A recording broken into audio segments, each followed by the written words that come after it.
Chers amis téléspectateurs, bonjour. Nous sommes heureux de vous savoir nombreux devant vos petits écrans pour suivre votre émission Empreinte. Vous savez, la vie, c'est naître, grandir, vieillir et puis mourir. Mais tout au long de ce parcours, tout homme, tout être humain laisse des traces indélébiles qui fait la marque de sa vie, qui laisse des traces, bien évidemment, qui définit même sa vie. C'est le sens même de cette émission Empreinte. Aujourd'hui, nous avons le réel plaisir de recevoir pour vous Monsieur Aimé Tsamou, à qui je m'en vais dire directement bonjour. Bonjour. Est-ce que vous allez bien? Oui, je vais très bien. Je pense que pour vous aussi, c'est la même chose. Justement, nous allons bien. Et la première question que je veux vous poser, qui me vient en tête de vous poser comme ça, au début de cette émission, si on doit vous présenter, et que vous-même, comment voudriez-vous qu'on vous présente? Bon, en tout cas, je pense que j'ai vu sous plusieurs casquettes, mais je pense que c'est la casquette qui prime, c'est d'abord serviteur de Dieu, évangéliste. Je suis aussi entrepreneur. Entrepreneur, plusieurs casquettes. On va dire que nous allons nous limiter seulement dans ces deux casquettes. Oui, ça dépend de vous. Je suis parent, il y a beaucoup. Je suis réalisateur, je suis. Voilà. On va commencer d'abord par la réalisation. Ouais. Comment vous êtes entré dans ce domaine? Entrer dans le domaine de la réalisation, je pense que je ne sais vraiment pas comment définir comment je suis entré, mais je me suis retrouvé dedans. Apprenons à ça dans une école ou commencer comme à un niveau puis monter J'avais commencé de moi-même et après je me suis inscrit dans une école de formation et c'est après que j'ai commencé maintenant le métier proprement dit. Vous avez commencé comment ça? Oui, je commençais avec la caméra. Je pense qu'à notre époque, lorsqu'on parle des réalisateurs, à part les réalisateurs de la télé, vraiment dans nos quartiers, il n'y avait pas de réalisateurs. Donc nous étions des caméramens et réalisateurs. C'est déjà en quelle année? Ah, ça doit être déjà vers 96. 96. Ouais. Donc j'ai développé moi-même avoir la caméra, toi-même tu as la caméra, toi-même tu rentres après avoir effectué votre reportage, vous rentrez avec les images, vous faites les montages. À l'époque, nous on faisait les montages avec des magnétos VHS. Ok. C'était pas facile. De l'ancienne technologie. Donc je vous dis, c'était pas facile, il fallait faire des inserts pour faire le montage. Donc vous avez une image de base et puis vous faites des inserts et voilà, c'était pas facile. C'est comme ça que je m'étais pris la décision de dire que je vais maintenant apprendre pour que j'ai quand même des notions théoriques de ce que je voudrais faire. Et c'est comme ça que je me suis emballé dans cette aventure. Vous avez passé combien de temps dans ça? Dans la réalisation? Oui. Et si vous me demandez combien de temps, je suis toujours. Ah, vous l'êtes encore? Mais oui, mais comment? Je suis toujours. Donc ça fait déjà plus de, on va dire, 25 ans, 30 ans? C'est à vous de faire les calculs. Moi, j'ai plus la mathématique en tête. C'est à vous de faire les calculs. Imaginez de 96 à aujourd'hui, ça fait plus de 28 ans. Justement, ça fait 28 ans exactement. Oui. Et s'il faut parler maintenant de votre vie d'entrepreneur, on va décortiquer comme ça votre vie. Hein? Et vas-y, il n'y a pas de souci. Si on va aller maintenant dans votre vie d'entrepreneur, comment vous vous êtes retrouvé dans ce domaine? En fait, comme je l'ai dit précédemment, c'est comme si j'ai été parachuté dedans. Parce que dans mes ambitions, moi, je me disais, je vais être ingénieur. Ingénieur, j'avais fait dans mes études secondaires, j'ai fait l'électricité générale. Je me disais, moi, je vais être un ingénieur, je vais aller travailler à la SNEL et tout. Mais, comme les choses, c'est Dieu qui les commande, et je me suis retrouvé avec cette histoire, comme je venais de le dire, de la réalisation. La réalisation, j'ai créé une entreprise. Okay. Une entreprise, c'était d'abord une entreprise média, mais après, c'est devenu compliqué, c'est devenu une entreprise des fournitures de matériel, une entreprise de rénovation des maisons. C'est compliqué, il y a plusieurs branches qui se sont créées. Ça devient ce qu'on appelle un holding. Voilà. Aujourd'hui, PSPH est maintenant dans plusieurs domaines. Dans plusieurs domaines, vous avez dit rénovation des immeubles. Oui, des rénovations mais aussi toujours dans l'audiovisuel, votre ADN. Oui, nous sommes toujours dans l'audiovisuel, mais nous avons maintenant plusieurs branches. Nous sommes aussi dans le voyage parce que nous avons aussi une agence de voyage et tout. Dans les deux domaines, quelles sont les réalisations que quand vous regardez, vous vous dites quand même j'ai réalisé quelque chose? Réalisation et entrepreneuriat. Bon, Je pense que c'est dans la réalisation que j'ai fait un long chemin et j'ai fait beaucoup de choses. En tout cas, je pourrais dire, si je vais dans la réalisation, j'ai travaillé dans la musique, j'ai travaillé dans le cinéma, dans le théâtre, beaucoup, voilà. Aujourd'hui, je pense que, à part les artistes qui pourraient dire qu'ils sont entrés dans le domaine musical il y a 5 ans, il y a 7 ans, peut-être, qui peuvent dire qu'ils n'ont pas travaillé avec moi, mais en tout cas, tous ceux qui ont été dans la musique depuis ces années-là, en tout cas, je pense que j'ai atteint le maximum. Ça ne sera pas un péché de citer quand même 2 ou 3 noms ou des noms des albums ou chansons que vous avez réalisés. Même les artistes, il n'y a pas de souci. Je pense que j'ai travaillé avec Papa Wemba, avec Grand-Père Bozigosiana, avec Mama Chalamwana, avec Maman Biliabel, avec Vieux Lutumba, avec Mike Kalamba, avec Moïse Mbiye, avec Moïse Matuta, avec Mekano, avec José Nzita, tout ça. Et ça c'est une fierté pour vous? Bon, si j'avais un trophée pour ça, j'allais dire c'est une fierté. Mais comme le monde ne l'a pas reconnu, alors je me dis que c'est la vie, c'est comme ça. Nous sommes toujours dans cette phase de décortiquer un tout petit peu ce que vous faites dans la vie.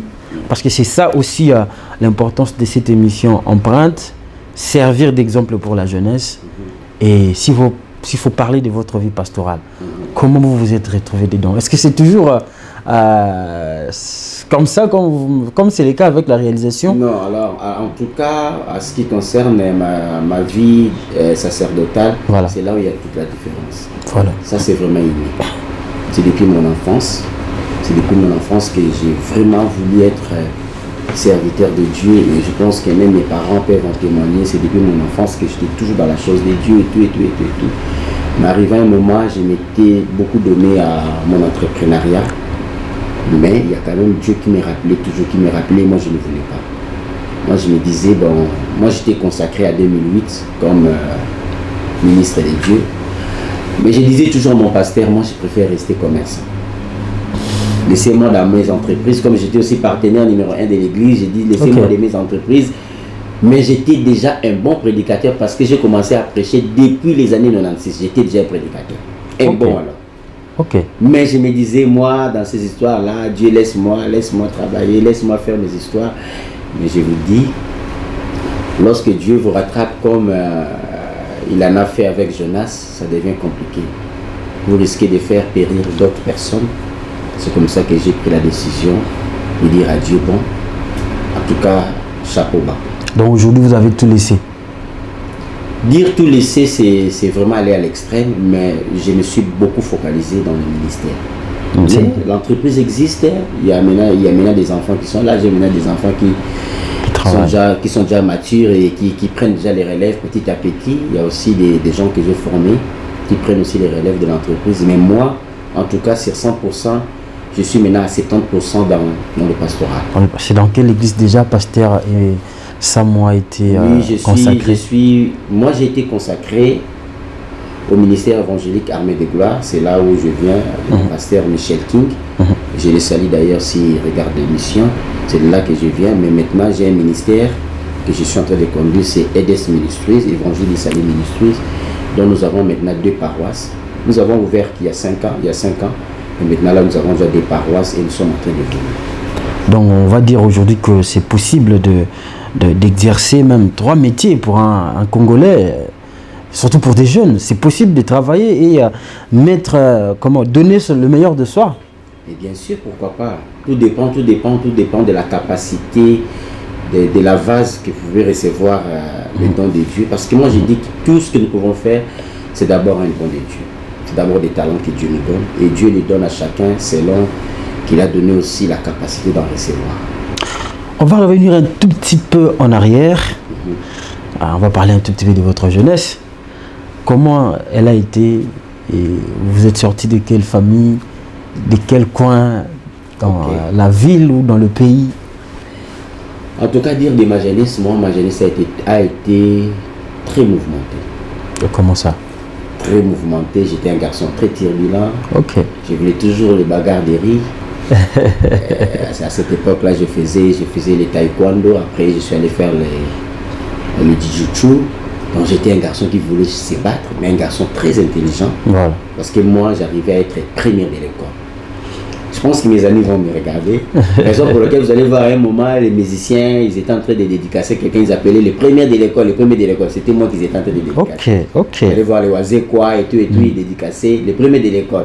Parce que moi, j'étais premier de l'école. J'ai fait toutes mes études primaires, j'étais premier de l'école. Voilà. Donc il n'y a personne qui m'égale. Donc si je te laisse peut-être à une période ou deux périodes, j'essaie de m'égaler. En tout cas, sache-le que dans l'ensemble de l'année, je vais faire les remontades et je vais rattraper la classe. Donc voilà. J'ai eu une jeunesse très mouvementée, mais j'étais déjà dans la chose de Dieu. C'est ce qui a permis qu'il y a certaines choses, j'avais beaucoup de limites. J'avais beaucoup de restrictions par rapport à la connaissance chrétienne que j'avais. Voilà. Et dans la famille, c'était aussi mouvementé, avec vos frères, vos soeurs, avec les parents aussi. À un moment donné, j'étais tout le temps pini, j'avais tout le temps les jambes à l'air, j'avais tout le temps mes genoux sur les bouchons. Oh là là, toutes ces punitions, vous les avez connues? Pardon? Toutes ces punitions-là. Bien sûr, je salue d'ailleurs mon père qui me regarde aussi, papa Vicky Nensamu. C'est de lui que je tire la vie que j'ai aujourd'hui parce que c'est lui qui m'a mis au monde et ma maman, Nathalie Binda, qui séjourne maintenant en Allemagne, que je salue aussi. Donc, c'est ces deux personnes que je suis ici. Dans toutes vos réalisations, tout ce que vous avez pu réaliser, et à quel moment vous vous dites que, on va prendre par exemple de la réalisation, vous dites que voilà, ça c'est mon métier, je peux en faire un gagne-pain? Bon, il faudrait dire que dans la réalisation audiovisuelle, j'avais fait une bonne rencontre avec une bonne personne. Je pense que je vais quand même parler de lui. C'est Papa Antoine Katoto, de Kin Express. C'est lorsque j'ai eu à faire sa rencontre, c'est dans ce moment-là que j'ai vu que je pouvais faire un long chemin dans le métier. C'est avec lui parce que lui aussi avait une maison de production. C'est quand il m'a donné l'exclusivité de ses produits. C'est comme ça que j'ai eu à travailler maintenant avec plusieurs artistes. Comme j'aimais mon métier, je le faisais aussi bien. C'est comme ça que les artistes aussi m'adoraient. Et c'est comme ça que nous avons fait ces longs chemins. Mais surtout avec Papa Antoine, la personne avec laquelle nous avons fait un très long chemin, c'est avec le frère Mike Kalamba. Qui est aujourd'hui le pasteur Mike Kalamba. Ah, c'est lui qui venait de ses produits d'ailleurs au Zénith de Paris. Vous avez réalisé combien d'albums? Oh, avec frère Mike, nous avons réalisé des albums, des concerts, beaucoup de choses. Je pense que le seul album que je n'ai pas participé, c'est la toute nouvelle album. Oh, tout le reste, j'ai été là, dans l'enregistrement et dans la réalisation des clips. Nous sommes même allés faire, avec lui, nous sommes allés faire des clips à Lubumbashi, nous sommes allés faire des clips en Afrique du Sud, nous sommes allés faire des clips à Brazzaville, nous sommes allés faire des clips aux États-Unis. Ah bon? Donc j'ai vraiment eu à mettre mes empreintes dans sa carrière. Et à quel moment vous vous êtes dit aussi que je vais diminuer mon activité ou ma présence dans mes activités autres que sacerdotales pour vous consacrer vraiment là-dessus? Bon, je pense que c'est lorsque Dieu a commencé à verrouiller tous mes circuits. Je me suis entêté il y a des années et lorsque Dieu s'est révélé à moi pour la dernière fois, il m'a dit ceci: si tu continues à t'entêter, je vais compter le nombre de personnes qui devaient être sauvées par toi et qui mourront. Je vais compter leur sang sur sa tête. C'est là où j'ai eu la peur de ma vie. Vous êtes rendu coupable? Exactement. Et j'ai compris que j'avais un grand travail à faire. C'est comme ça que je me suis lancé. Je me suis lancé dans des croisades. Nous avons fait des croisades à Kinshasa, au Congo central, à Lubumbashi. Et quand je suis rentré, Dieu m'a dit maintenant commence à réunir ses enfants et à les affermir. C'est comme ça que nous avons commencé le premier ministère à notre première paroisse en Gilles. Et maintenant, comme je venais de le dire, nous avons notre deuxième paroisse en Gilles. Et ça marche? Oui, avec Dieu, justement. Avec Dieu, justement, ça marche. Et dans tout ce que vous avez fait comme travail, qu'est-ce qui ont été vos plus grandes peurs ou vos plus grandes difficultés? Bon, dire des peurs, en tout cas là, je ne pense pas parce que je suis de nature, ce genre de personnes qui n'ont vraiment pas peur. Ok. Mais dire que des difficultés, alors là, je peux dire que nous avons passé des moments de difficultés, surtout au moment où je me suis imprégné d'abord dans la réalisation et tout, je pense que papa dit Dakar, nous, on ne sera pas contre moi ou il ne sera pas d'avis contraire à moi. Les réalisateurs de cette émission d'ailleurs. Oui, il y avait un problème de matériel. Acquérir les matériels à Kinshasa, mon frère, je vous dis, c'était une casse-tête comme tu n'as pas l'idée. Et c'est là où j'ai fait intervenir papa Antoine Katoto de Kin Express, qui m'a beaucoup aidé parce que lui, il avait déjà une agence de voyage et il avait beaucoup de va-et-vient qu'il faisait à l'extérieur. C'est vraiment lui qui m'a beaucoup aidé pour acquérir les matériels. C'est ce qui a fait aussi, lorsque j'ai acquéri le matériel, qui était d'abord à la pointe, voilà. Ce qui a fait que lorsqu'il y avait une production, je ne louais rien. Vous avez tous les matériels et pour les musiciens, c'était avantageux parce qu'ils se disaient, lorsque nous allons à PSP Harris, on ne loue rien, ils viennent avec tout leur matériel, ils ont leur véhicule, nous venons, nous faisons la production, nous rentrons. Même la facture, vous pouvez venir les régler au bureau. Donc, pendant le tournage, on ne demande rien. On ne parle pas d'argent. Non, on parle pas. On fait d'abord le boulot. Tout se parle au bureau. Si vous êtes capable de régler votre facture en avance, d'accord. Si ce n'est pas possible, on le faisait même après. Donc voilà. Donc c'est par papa Katoto que vous êtes arrivé à finir avec ces difficultés. Si je ne le disais pas, j'essaierais vraiment, je ne sais pas, je ne passerais pas une bonne nuit. Et pour votre vie pastorale, il y a eu aussi des difficultés que vous avez rencontrées? Là, si je dois te parler... Ou des peurs aussi? Oui, vous avez eu des peurs? En tout cas, de peur, j'en ai eu parce que je me suis lancé dans l'inconnu. Voilà, c'est ça aussi le grand problème. Ça, je me suis lancé dans l'inconnu et je vous dis, c'est pas facile d'abandonner la vie d'entrepreneur. Où on gagnait beaucoup. Où on gagnait beaucoup, où on était respecté, où on roulait carrosse, où on avait tout le temps le voyage. Les célébrités vous contactaient à tout moment. Les célébrités, je vous dis contacter, mais mon téléphone, pendant que nous sommes en train de tourner là, mon téléphone allait déjà sonner plus de 20 fois.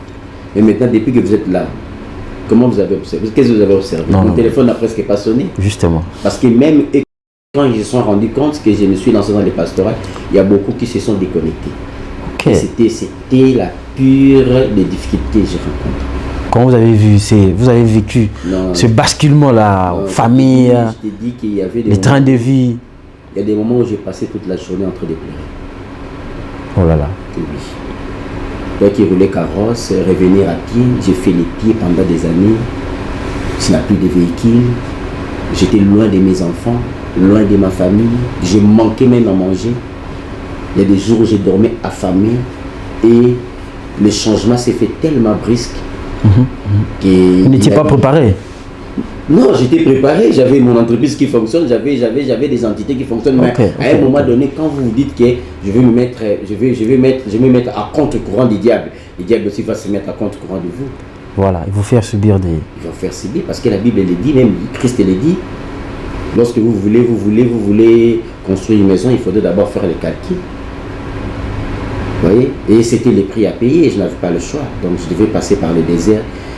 J'ai du mal des fois à me souvenir de ces choses parce que ça me donne des larmes aux yeux. J'ai passé des moments très difficiles. Je vous dis, il y a eu des moments où, pour que je porte une chemise, il fallait retourner le col. Parce que la chemise était déjà usée. On était obligé de l'amener. Je vous dis, on était obligé de l'amener chez les couturiers, de renverser la colle. Et je m'étais dit, Dieu, tu es venu me tuer au commun. Mais il me disait toujours, je suis avec toi, sois patient. Sois patient, sois patient, sois patient. C'était compliqué pour moi. Comment vous avez réussi à, maintenant que vous avez passé les difficultés, vous avez passé, comme vous avez dit, le désert, comment est-ce que vous avez arrivé à mettre d'accord les gens autour de vous, à mettre d'accord, je ne sais pas, vos supérieurs à l'église, pour que vous ayez la confiance que vous avez aujourd'hui et que vous maintenez dans votre nouvelle vie avec Dieu? En tout cas, mon frère, si je vous disais que j'ai fourni des efforts, je vous mentais. Okay. C'est le Saint-Esprit qui a fait ça. Parce que c'est lui qui a la capacité de convaincre. Moi, je ne faisais que travailler, je ne faisais que prêcher, je ne faisais que faire mon travail. Comme je suis aussi dans un ministère à caractère de délivrance et d'enseignement. Voilà. Donc, j'ai eu à rencontrer beaucoup de cas complexes, des cas compliqués. Et Dieu était toujours avec moi. Et Dieu m'a soutenu. Quand même j'ai aussi des combats, quand je parle de combats jusqu'à m'amener dans des hôpitaux, des combats, jusqu'à être malade, prêt à mourir.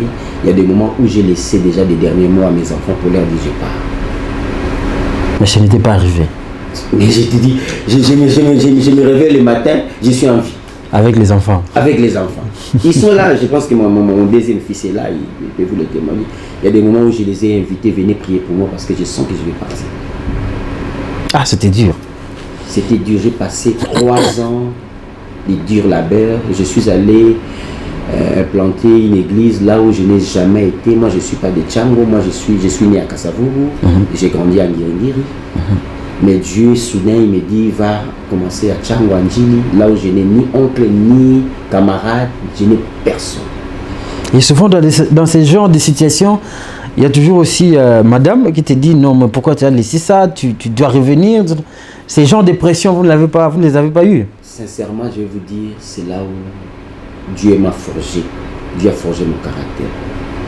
Parce que tout le monde n'était pas d'accord avec nous. Je dis tout le monde. Entourage. Mes parents, mes frères. Il y a même mes amis qui m'ont traité d'idiot. Comme ça, ils m'ont dit comme ça. Que tu es un idiot.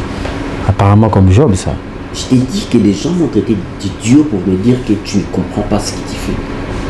Comment tu peux laisser tes entreprises, tu peux laisser tout ce que tu as pour dire que tu vas aller servir Dieu. C'est idiot de ta part. Il y a des gens qui m'ont pas donné la chance. Ils m'ont dit que tu ne vas pas réussir, tu vas souffrir. Aujourd'hui, ils sont réjouis, ça. Bon, il y a certains ils sont contents quand même que... Mais il y a certains dont la honte les a encore éloignés de nous. Vraiment. Parce qu'ils sont maintenant confus. Ce qu'ils attendaient, ce n'est pas arrivé. Voilà. Ils se sont éloignés de moi. Voilà. Aujourd'hui, vous avez choisi complètement à servir Dieu. Et si on va définir votre relation avec ce Dieu-là, vous la définissez comment? Bon, ma relation avec Dieu, je l'ai définie comme fils d'un père qui est aux cieux et comme serviteur d'un maître qui est aux cieux. Donc, je suis un fils et je suis un serviteur. Pour lui, je suis un fils et je suis aussi son serviteur. Quelles sont vos convictions par rapport, par exemple, à l'église congolaise? Quand vous voyez aujourd'hui, qu'est-ce que vous vous dites? Est-ce que notre église au Congo essaie un tout petit peu de remplir à mieux ses missions pour le pays, pour l'environnement, pour notre société, pour le monde? Est-ce que l'église congolaise joue un rôle important dans tout ça? Bon, je ne sais pas si ma réponse va te décevoir ou peut-être ça va décevoir les téléspectateurs. Mais sincèrement, par ma conviction, je sens que l'église a failli à sa mission. Comment? Si réellement l'église avait bien joué son rôle, le Congo ne serait pas ce qu'il est aujourd'hui. Tout le pleur du peuple congolais se repose entre les mains qui sont passées, entre les mains des gens qui sont passés par la religion. Ils sont tous passés par la religion. Comment ça Mais dites-moi, est-ce qu'il y a quelqu'un, il y a un seul dirigeant qui n'est pas passé par la religion? Tous ils ont des appartenances, n'est-ce pas? Ils sont de telle religion, de telle obédience, ainsi de suite. L'église a failli. Qu'est-ce qu'elle aurait dû faire? L'église allait beaucoup plus travailler sur des personnes. Mais nous avons beaucoup plus travaillé sur des édifices. C'est ça même la raison pour laquelle aujourd'hui, vous savez que la Turquie était le plus grand pays chrétien. Ah bon? Lorsqu'on vous parle dans l'Apocalypse, on vous parle des églises de Philadelphie, des églises de Smithfield, c'est la Turquie. Mais aujourd'hui, la Turquie, c'est un pays musulman parce que les chrétiens de cette époque, ils ont bâti beaucoup plus des édifices, mais pas les personnes. Et c'est ça ce qui s'est passé au Congo. Nous avons des édifices, mais nous n'avons pas bâti la personne congolaise. Regarde tout ce qui se passe dans nos rues, regarde dans nos avenirs, comment est-ce que les gens s'ingérient facilement, les gens se font du mal facilement. C'est parce qu'ils n'ont pas à la base été éduqués ou été préparés. L'église a failli. Je ne sais pas, Dieu dans sa souveraineté, je sais qu'il va faire quand même quelque chose pour ramener ses élus. Voilà. Encore, il faut faire la différence entre l'église et Dieu. Exactement. Non, on ne sait pas faire la différence entre l'église et Dieu. On ne sait pas séparer l'église et Dieu. Mais on sait séparer Dieu et la religion. Voilà. Donc on peut séparer Dieu et la religion. Mais l'église, c'est d'abord, c'est l'épouse. Voilà. L'église, c'est Dieu qui l'a instituée. Le jour de la Pentecôte, nous venons bien dépasser même la Pentecôte il y a une semaine. C'est le jour de la Pentecôte où le Saint-Esprit est descendu pour mettre un sceau sur l'église. Donc l'église, c'est Dieu. Mais la religion, ce n'est pas nécessairement Dieu. Merci beaucoup, messieurs Aimé Blaise Samou. Chers téléspectateurs, nous tendons vers la fin de cette émission. Vous avez compris que la vie de notre invité est multidimensionnelle. Il est en même temps réalisateur. Là, on parle de l'audiovisuel. Il est en même temps aussi entrepreneur, mais aussi l'homme de Dieu, c'est-à-dire qu'un pasteur dans l'église de Dieu au Congo. Et monsieur Blaise, Aimé Blaise, je vais vous poser parmi les dernières questions à la jeunesse qui vous regarde, parce que je répète et j'insiste que cette émission est destinée à la jeunesse congolaise qui vous regarde particulièrement. Qu'est-ce que vous leur dites au regard de tout ce que vous avez passé comme vie, au regard de tout ce que vous avez vécu comme combat, au regard de tout ce que vous avez passé comme difficulté de la vie? Qu'est-ce que vous leur dites? Moi, ce que je voudrais dire aux jeunes Congolais, d'abord, c'est d'abord s'adonner aux études. Parce qu'aujourd'hui, beaucoup ne veulent plus aller étudier. Il faudrait se donner aux études et croire en ce qu'on fait. Vous savez, le début a été toujours difficile. Mais aujourd'hui, les gens veulent la facilité. Voilà pourquoi aujourd'hui, vous allez voir... Réussir tout de suite. Ils veulent réussir tout de suite. Non. Il faut toujours commencer par construire. Vous savez, pour construire une maison, on commence d'abord par faire des plans, des études, et puis par commencer à faire des briques. Et à surélever une brique après l'autre. C'est comme ça que vous allez faire le mur. Mais sinon, les jeunes Congolais, je vais leur dire, donnez-vous à vos études et croyez à votre vision. Voilà pourquoi aujourd'hui au Congo, vous allez remarquer, nous n'avons pas beaucoup des inventaires parce que nous ne croyons même pas à notre vision. Justement. Nous ne croyons pas à notre vision. Nous n'avons que des utilisateurs. Des entrepreneurs, vous allez voir, nous n'avons pas beaucoup de jeunes entrepreneurs parce qu'ils ne croient pas à leur vision. Ils essaient de faire quelque chose, une année ça ne marche pas, il s'est dit, wow, je laisse. Einstein a fait combien des essais pour avoir une emploi? Il n'a pas échoué pendant 999 fois. Mais il a essayé 999 fois pour trouver la solution. Mais maintenant, nous pensons que chaque échec, ça nous dit d'arrêter. Or, chaque échec, c'est une manière de comprendre ce qu'il ne faut pas faire. Et c'est une manière de mettre quelque chose dans votre bibliothèque pour enseigner aux autres qui viennent. Justement. Pour qu'ils ne commettent pas les mêmes erreurs que vous avez commises. Donc, si Dieu ne permet pas à une personne de passer par les erreurs, cette personne ne sera pas un bon enseignant pour les autres.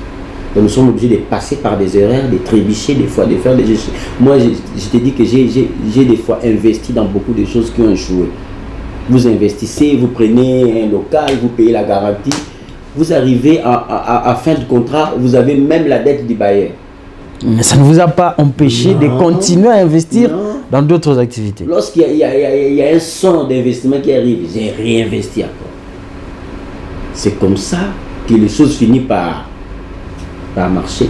Mais nous voulons la facilité. C'est tout le monde qui veut avoir une table devant la porte. C'est tout le monde qui veut avoir une table devant le coin des avenues. C'est pas aussi mauvais. Mais il faudrait que les gens puissent utiliser leur imagination et les amener très loin. Donc je conseillerais aux jeunes de croire en leur vision. Voilà, aux jeunes, d'abord étudier et puis en deuxième lieu, croire en leur vision. Et en vos visions. Et s'adonner aussi à Dieu.